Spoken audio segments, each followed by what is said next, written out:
উত্তরের জনপদে যখন মঙ্গা হানা দিত, যখন খরা আর নদী ভাঙনে নিঃস্ব হতো সাধারণ মানুষ, তখন সে আর্তনাদ ঢাকার রাজপথে পৌঁছে দেওয়ার মতো কোনো মাধ্যম ছিল না।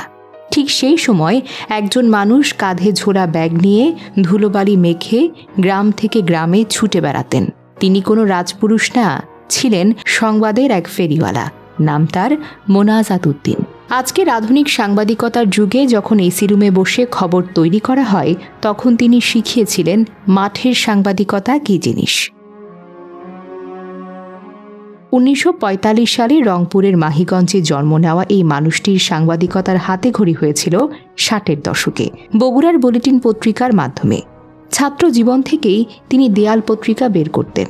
এরপর দৈনিক আজাদ, পূর্বদেশ এগুলো হয়ে জীবনের প্রায় দীর্ঘ 20টি বছর কাটিয়েছেন দৈনিক সংবাদে। তার পেশাগত জীবন ছিল চ্যালেঞ্জে ভরা।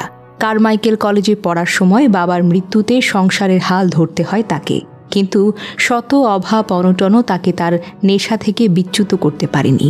তার কাছে সাংবাদিকতা কেবল রুটি রুজির মাধ্যম ছিল না, ছিল আজন্ম লালিত এক নেশা।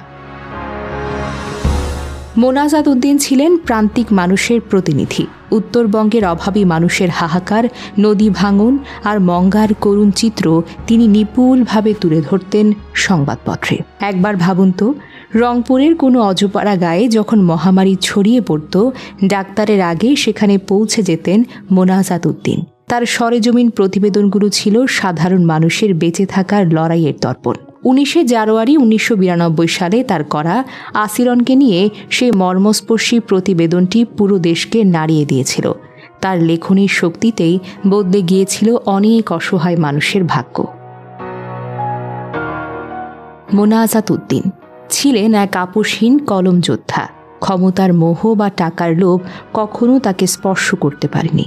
এমনকি তৎকালীন রাষ্ট্রপতি বা মন্ত্রীদের সাথে সুসম্পর্ক থাকলেও তাদের দুর্নীতির খবর ছাপাতে তিনি বিন্দুমাত্র কখনো দ্বিধাবোধ করেননি। মাসে মাত্র 500 টাকা বেতনে কাজ করেও তিনি ছিলেন অটল।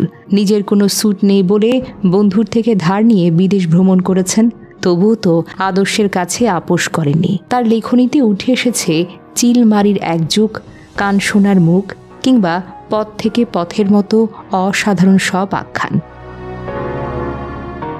যিনি সারা জীবন অন্যের সংবাদ লিখে গিয়েছেন, 1995 সালের 29শে ডিসেম্বর তিনি নিজেই একটি বিষাদময় সংবাদে পরিণত হলেন। গাইবান্ধার ফুলছড়িতে যমুনা নদীতে কালাসোনা ড্রেজিং পয়েন্টের ছবি তুলতে গিয়ে ফেরি থেকে পা পিছলে পড়ে যান এই মহাপ্রাণ। উত্তাল যমুনা কেড়ে নেয় জাতির এক শ্রেষ্ঠ সন্তানকে। তার মৃত্যুতে স্তব্ধ হয়ে গিয়েছিল পুরো দেশ। যে মানুষটি সারা রাত জেগে মানুষের দুঃখের স্বপ্ন লিখতেন, তিনি চিরতরে ঘুমিয়ে গেলেন সেই মানুষেরই মাটির টানে।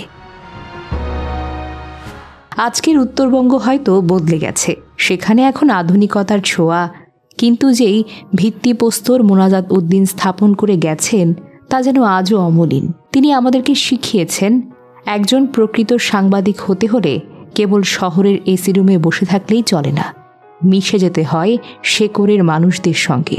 মোনাজাত উদ্দিন বেঁচে থাকবেন প্রতিটি সৎ এবং সাহসী সাংবাদিকের অনুপ্রেরণা হয়ে।